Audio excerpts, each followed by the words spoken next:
Buenos días, queridos amigos y hermanos que nos ven y nos escuchan a través de las redes sociales y a través del canal de YouTube. Hoy quisiera compartirles el tema, el deber de animar a otros. Y quiero comenzar leyendo el texto de Primera de Tesalonicenses capítulo 5, versículo 11, que dice de la siguiente manera: Por eso anímense los unos a los otros y ayúdense a fortalecer su vida cristiana como ya lo están haciendo. Quisiera que recordáramos por un momento cuando hemos practicado deporte o hemos simplemente jugado un partido de fútbol o cualquier deporte que sea de exigencia. Cuando estamos al final del partido o estamos llegando a la meta de esa carrera que estamos llevando, es cuando más cansancio experimentamos. La garganta se nos reseca, los pies nos duelen y todo el cuerpo comienza a pedir que te detengas. Pero es justo en esos momentos cuando necesitamos que los coequiperos o aquellas personas que nos aprecian o aquellas personas que se encuentran en la grada comiencen a darnos ánimo para poder terminar y llegar a la meta. Y es básicamente lo que hoy quisiera hablar. Porque cuando estaba leyendo este texto, yo pienso en aquellos hermanos, aquellos líderes que se encuentran en las veredas en condiciones más difíciles que las condiciones en que otros pastorean.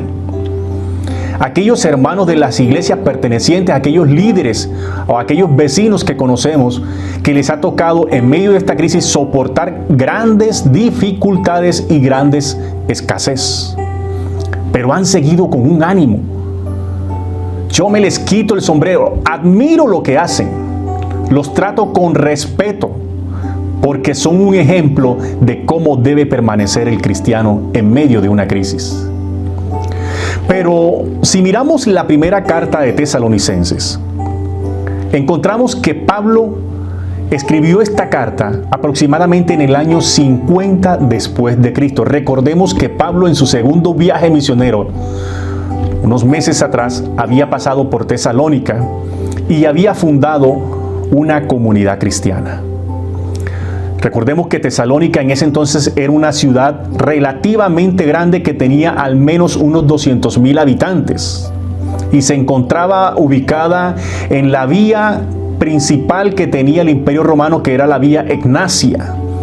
Esa vía comenzaba desde Roma y llegaba hasta Oriente, lo que había propiciado que Tesalónica se hubiese desarrollado en su economía mejor que otras ciudades. Pablo llega y comienza a predicar, comienza a compartir las verdades del Evangelio y funda una iglesia en esa ciudad. Pero eso le trajo problemas personales, pues los judíos comienzan a perseguir a Pablo y quieren hacerle daño, por lo que Pablo tiene que salir huyendo apresuradamente. Primero pasa por Berea, luego pasa por Atenas y finalmente pernocta en Corinto. Pero cuando Pablo sale huyendo para proteger su vida, cuando está en Atenas, Pablo envía de regreso a Timoteo para ver qué había pasado con los hermanos de Tesalónica. Timoteo efectivamente se devuelve, llega y nuevamente viene a traerle el informe a Pablo. Se encuentra con Pablo nuevamente en Corinto. Y Timoteo trae muy buenas noticias a Pablo. Y le dice: Pablo, los hermanos que dejamos en la ciudad de Tesalónica efectivamente han permanecido en la fe. Es más, presentan 3 características fundamentales que son unas obras producidas por la fe, un trabajo impulsado por el amor y una paciencia inspirada por la esperanza.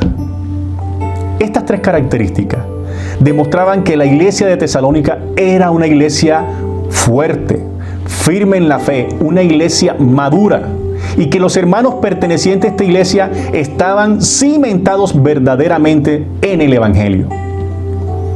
Estas características son necesarias en cualquier cristiano de cualquier época y en cualquier circunstancia. Cualquier pastor hoy se sentiría orgulloso de tener una iglesia con estas 3 características. Pero Pablo comienza exaltando en esta carta que él les devuelve a Tesalónica esta labor que ellos están haciendo, y luego les habla de la santidad, les da unas instrucciones escatológicas sobre la segunda venida de Cristo, y en la despedida les coloca esta frase que ya leímos anteriormente: anímense los unos a los otros. Parecía contradictorio que Pablo tuviese que decirle a ellos que se animaran, porque ellos no se habían desanimado. Ellos habían permanecido en la fe en medio de la persecución, en medio de la crisis. Pero Pablo sabía que tarde o temprano los hermanos de Tesalónica iban a necesitar del ánimo de otras personas. Porque estar desanimado o estar cansado en medio de una crisis no te hace ni ser ni más ni menos que los demás cristianos. Estar desanimado o estar cansado no te hace inmaduro. Simplemente lo que está demostrando es tu condición humana, tu condición necesaria para depender de Dios. Así que cuando yo leo este texto, también recuerdo esa pequeña historia que quizás ya ustedes me han escuchado en otras predicaciones, que dice que un padre quiso pasear con su hijo por el bosque, un hijo pequeñito. Y se fueron para el bosque. De ida, el papá tomó al niño, lo montó en sus hombros y llegaron al bosque y jugaron. Cuando ya se van a devolver, el padre, por estar cansado, puso a su niño a caminar. Pero el niño también se cansó y no quería avanzar y comenzó a llorar.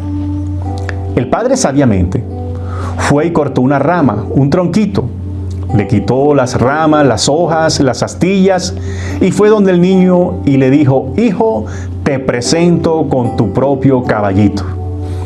El niño se animó, se llenó de emoción y se montó en su caballito y salió corriendo en dirección a su casa, y al poco tiempo ya había llegado a su casa. El padre, cuando llega a la casa, encuentra a su hijo que todavía está corriendo por el jardín, por el patio, está corriendo dentro de la casa, hasta que finalmente se cansó y se fue a dormir.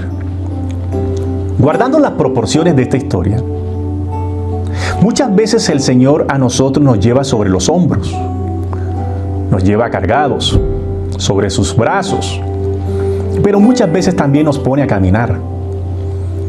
Y cuando estamos caminando podemos experimentar el cansancio como lo experimentó ese niño.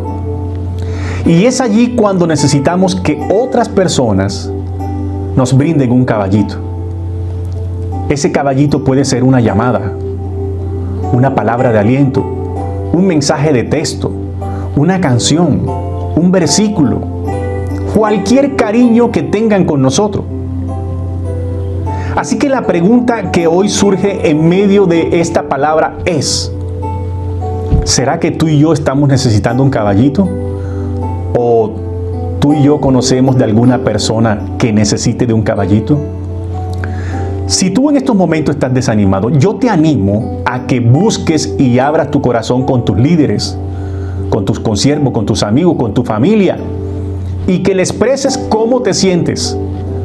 Eso no te va a hacer ver como un cristiano inmaduro o como menor o peor que alguien. Simplemente lo que está demostrando es el proceso natural que ha tenido esta crisis en nosotros. Pero si tú estás fortalecido, pero conoces de alguna persona que necesiten ser animados, te invito a que los llames, a que le dediques tiempo, a que les ministres, a que les des un versículo, una palabra a ese familiar, a ese amigo lejano que tiene ratos de no hablar con él. Llámalo. A ese consiervo, inclusive a aquellas personas que ministerialmente están por encima de ti, también necesitan ser animados. Y mostrar desánimos en estos momentos no es sinónimo de inmadurez. Porque por el confinamiento, por la crisis, por la recesión económica, por la imposibilidad de congregarnos, de reunirnos en la iglesia, esto ha generado desánimos naturales en muchas personas. También ese caballito podría ser si compartes tu mercado, si compartes alguna libra de arroz, de carne, de granos, de panela, qué sé yo, cualquier cosa que ellos necesiten para su canasta familiar, cualquier cosa que los impulse a llegar a la meta, será ese caballito necesario para ellos. Así que, querido hermano, el desánimo no es una muestra en estos momentos de inmadurez o de falta de fe. Es una muestra de nuestra naturaleza que necesita cada día más del Señor. Así que las palabras del apóstol Pablo hoy retumban en nuestros oídos más que nunca, cuando dijo: anímense los unos a los otros y ayúdense a fortalecer su vida cristiana como ya lo están haciendo. Así que ánimo, ánimo, que Dios está con nosotros. Que el Señor te bendiga.